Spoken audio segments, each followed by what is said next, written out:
দর্শক, এই মুহূর্তে বিএনপি চেয়ারপারসন বেগম খালেদা জিয়ার ব্যক্তিগত চিকিৎসক ও বিএনপির স্থায়ী কমিটির সদস্য ডাক্তার AZM জাহিদ হোসেন কথা বলছেন। আমরা সরাসরি চলে যাচ্ছি সেখানে। তাদেরকে উনি সবাইকে শুভেচ্ছা সালাম জানিয়েছেন। সেই সাথে এই আজকের এই ওনার দেশের বাহিরে যাওয়া সেই 7ই জানুয়ারি আর আজকের আপনার 6ই মে দেশে ফেরত আসার এই সময়ে বাংলাদেশের বিভিন্ন সংস্থার কর্মরত কর্মকর্তাবৃন্দ এবং বাংলাদেশ সরকারের এই অন্তর্বর্তীকালীন সরকারের বিভিন্ন পর্যায়ের বিশেষ করে পররাষ্ট্র মন্ত্রণালয় সহ প্রধান উপদেষ্টা সহ এবং আমাদের জাতীয় গৌরব সেনাবাহিনীর সদস্য সহ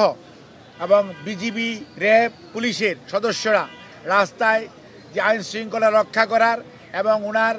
এই আগমনকে সহজত করার জন্য যে ভূমিকা রেখেছেন উনি সেজন্য সবাইকে সংগ্রামী অভিনন্দন শুভেচ্ছা কৃতজ্ঞতা প্রকাশ করেছেন। আর ওনার এই চিকিৎসাধীন সময়ে লন্ডনে জনাব তারেক রহমান ওনার জ্যেষ্ঠ পুত্র বাংলাদেশ জাতীয়তাবাদী দলের ভারপ্রাপ্ত চেয়ারম্যান 7ই জানুয়ারি ওনাকে রিসিভ করা থেকে শুরু করে গতকালকে 5ই মে পর্যন্ত উনি লন্ডন ক্লিনিকে চিকিৎসাধীন থাকা এবং ওনার বাসায় নিজের তত্ত্বাবধানে ওনার পরিবারের সকল সদস্যদের তত্ত্বাবধানে বিশেষ করে ওনার 3 নাতনির কথা বলতেই হয়। ব্যারিস্টার জাইমা রহমান, জনাব তারেক রহমানের যোগ্য উত্তরসূরি এবং সেই সাথে আরাফাত রহমান কোকর 2 কন্যা অর্থাৎ জাহিরা রহমান এবং জাফিয়া রহমান। তারা সব সময় তাদের দাদু অর্থাৎ আমাদের দেশনেত্রী বেগম খালেদা জিয়াকে তাকে যে মানসিকভাবে প্রশান্তি আনার জন্য যে দায়িত্ব পালন করেছে সেজন্য আমরা তাদের কাছে কৃতজ্ঞতা জানাই। আর বাংলাদেশ জাতীয়তাবাদী দল ইউকের MA মালিক কয়সন আহমেদ সহ সকল পর্যায়ের লন্ডনে অবস্থানরত ইউকেতে অবস্থানরত বিএনপি নেতৃবৃন্দের বাইরেও অন্যান্য নেতৃবৃন্দ এবং দেশের বাইরে অবস্থানরত বিএনপির বিভিন্ন দেশে এবং মহাদেশে অবস্থানরত নেতাকর্মীরা ওনার চিকিৎসার জন্য যে সহযোগিতা করেছেন এবং দেশবাসী ওনার সুস্থতার জন্য যে আল্লাহ রাব্বুল আলামিনের কাছে দোয়া করেছেন সেজন্য উনি সবার কাছেই কৃতজ্ঞতা প্রকাশ করছেন এবং আমরা শুকরিয়া জানাই মহান রাব্বুল আলামিন আল্লাহ রাব্বুল আলামিনের প্রতি যে ওনার রহমত এর কারণেই আজকে দেশনেত্রী আমাদের ওনার যে নিজস্ব এই ভাড়ায় যে বাসা অর্থাৎ ফিরোজায় উনি আজকে আবারও অনেকটা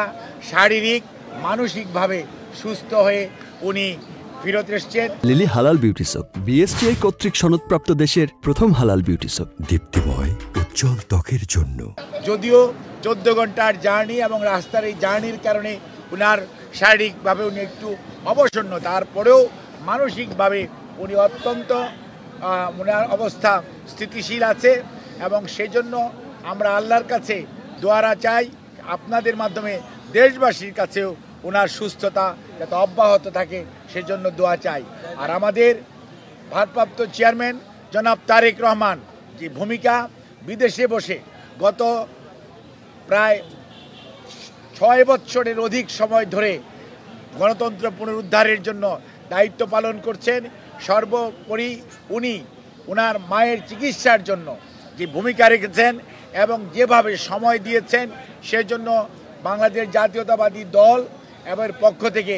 আমরা জনাব তারেক রহমানের প্রতি কৃতজ্ঞতা জানাই, অভিনন্দন জানাই, সংগ্রামী শুভেচ্ছা জানাই এবং সর্বোপরি দলের মহাসচিব সহ বাংলাদেশ জাতীয়তাবাদী দলের স্থায়ী কমিটি সহ সর্বস্তরের নেতৃবৃন্দ যে ধরনের মানসিকভাবে ওনাকে সুস্থ রাখার জন্য ওনার প্রতি যে আনুগত্য শুধু নয় ওনাকে যাতে সুস্থ থাকে সেজন্য ওনাকে উৎসাহ দিয়েছেন, দোয়া করেছেন। এর বাইরেও জাতীয়তাবাদী দলের বাইরেও বিভিন্ন রাজনৈতিক দলের সম্মানিত নেতৃবৃন্দ সব সময় ওনার সুস্থতার জন্য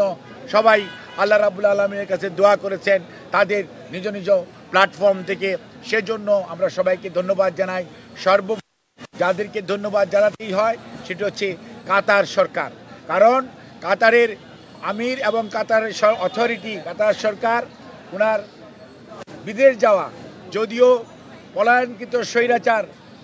দেশনেত্রীকে বিদেশে চিকিৎসা নেওয়ার সুযোগ দেয়নি, কিন্তু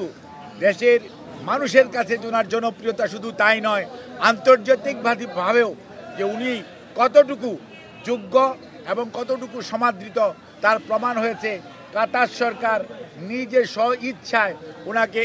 এয়ার অ্যাম্বুলেন্স দিয়ে সহায়তা করার জন্য আগ্রহ প্রকাশ করেছিলেন। সেই অনুযায়ী উনি চিকিৎসার জন্য যেতে পেরেছিলেন 7 জানুয়ারি, এবং আজকেও উনি যে কাতারের এয়ার অ্যাম্বুলেন্স আমির এবং কাতার সরকারের আনুকূল্যে উনি এসছেন। এবং অনেকেই বিভিন্ন প্রশ্ন করেন, আপনাদের মাধ্যমে জানাতে চাই পুরোটাই কাতার সরকার কোনো ধরনের তাদের যে দেশনেত্রী বেগম খালেদা জিয়া পরিবার, শহীদ রাষ্ট্রপতি জিয়াউর রহমানের সাথে তাদের যে সম্পর্ক, জনাব তারেক রহমানের সাথে তাদের যে সম্পর্ক, তারই কারণে বিএনপির প্রতি এবং